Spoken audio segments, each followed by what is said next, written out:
Assalamualaikum warahmatullahi wabarakatuh. Halo, perkenalkan nama saya Dela Julia Saraya Kebanyo. Saya merupakan mahasiswi dari Universitas Hairun, Fakultas Ekonomi dan Bisnis, Program Studi Ekonomi Pembangunan kelas 4C. Di sini saya akan membuat video tentang arti dan ruang lingkup ekonomi metrika. Tujuan dari video ini untuk memenuhi nilai UAS mata kuliah ekonomi metrika. Langsung saja kita ke materinya. Berbicara tentang arti dan ruang lingkup ekonomi metrika, ada 4 poin yang akan kita bahas. Yang pertama ialah arti ekonomi metrika, yang kedua ruang lingkup ekonomi metrika, yang ketiga metode ekonomi metrika, dan yang keempat adalah metode penelitian ekonomi metrika. Kita bahas dari yang pertama dulu, yaitu arti ekonomi metrika. Di dalam ekonomi metrika, pengertiannya dibagi menjadi dua, yaitu secara khusus dan secara luas.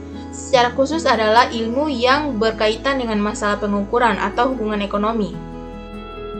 Dan secara luas adalah ilmu yang mengkombinasikan teori ekonomi, matematika ekonomi, dan statistika ekonomi dengan tujuan menyelidiki dukungan empiritis dan skematis yang dibangun oleh teori ekonomi. Yang kedua adalah ruang lingkup. Di dalam ruang lingkup ini ada 3 ilmu yang mencangkup, yaitu teori ekonomi, matematika, dan statistika. Ekonomi metrika adalah suatu tipe alat analisis ekonomi khusus yang bertujuan menguji teorema-teorema ekonomi berupa hubungan antara variabel ekonomi. Teorema ekonomi itu ada a priori dan dinyatakan secara matematika dan model ekonomi. Selanjutnya, model ekonomi metrika. Pengertian dari model ekonomi metrika adalah suatu konstruksi teoritis yang terdiri atas beberapa poin. Yang pertama adalah himpunan konsep, yang kedua definisi, yang ketiga anggapan atau asumsi, yang keempat ada persamaan, yang kelima ada kesamaan atau identitas, yang terakhir ada ketidaksamaan, dari mana kesimpulan akan diturunkan. Hubungan variabel ekonomi yang bersifat eksak atau deterministik. Dari fenomena ekonomi ada berisi 2 unsur random namun diabaikan. Berbeda dengan model ekonomi metrika. Di sini ada rumus permintaan. Rumus permintaannya adalah QA sama dengan B0 tambah B1 PA tambah B2 PB tambah B3 Y tambah B4S. Pengertian dari rumus-rumus yang tadi sebagai berikut. QA adalah jumlah barang A yang diminta, PA adalah harga barang A, PB adalah harga barang B, Y adalah pendapatan konsumen, S adalah selera konsumen, B0 adalah konstanta, B1, 2, 3, 4 adalah koefisien hubungan atau regresi antara variabel. Model permintaan barang A tidak ada unsur random. QA hanya dipengaruhi oleh PA, PB, Y, dan S.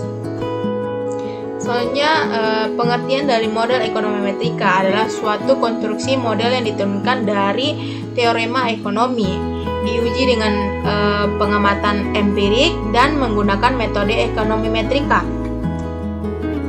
serta metode statistik yang telah disesuaikan yang mempunyai kekhususan tersendiri. Dari fenomena ekonomi metrika ada unsur-unsur bersifat random, mewakili variabel di luar model atau unsur oksigen. Selanjutnya, teori permintaan. Rumus teori permintaan adalah QA sama dengan B0 tambah B1 PA tambah B2 PB tambah B3Y tambah B4S tambah error. Arti dari rumus permintaan adalah sama seperti rumus penawaran, tetapi di rumus permintaan ini terdapat error. Jadi yang dimaksud unsur random adalah error di teori permintaan, sedangkan di teori penawaran tidak ada unsur randomnya. Dalam model penelitian ekonomi metrika ada 3 unsur yang terkait dalamnya. Yang pertama adalah pengukuran dan penaksiran atau estimasi parameter-parameter hubungan ekonomi yang diteliti. Yang kedua ada prediksi nilai variabel ekonomi yang digunakan. Dan yang ketiga adalah pemilihan kebijakan yang akan diambil.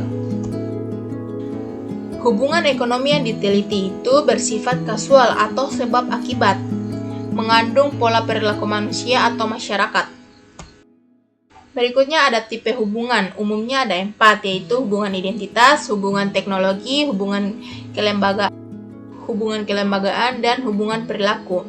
Hubungan identitas tidak perlu dibuktikan. Rumus dari hubungan identitas adalah Y sama dengan C tambah I tambah G tambah X kurang M atau TRA sama dengan PA kali QA. Hubungan teknologi adalah fungsi produksi. Rumus dari hubungan teknologi adalah Q sama dengan AK pangkat A L pangkat B. Dan hubungan dari kelembagaan itu pengaruh tindakan suatu lembaga. Dan terakhir, hubungan perilaku adalah reaksi terhadap perubahan fenomena ekonomi. Berikut 2 bentuk hubungan ekonomi lain, yaitu yang pertama hubungan statik, yang kedua hubungan dinamik. Hubungan statik adalah hubungan yang terjadi dalam waktu bersamaan. Sedangkan hubungan dinamik adalah hubungan yang terjadi dalam waktu berlainan atau beruntun. Rumus dari konsumsi statik adalah CT sama dengan B0 tambah B1 Y1 tambah error.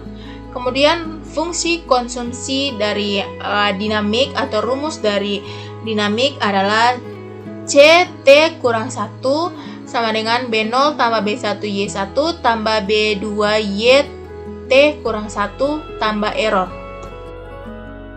Mungkin itu saja materi yang bisa saya sampaikan. Saya mohon maaf bila ada materi atau ucapan atau kata yang salah, karena manusia tidak ada yang sempurna.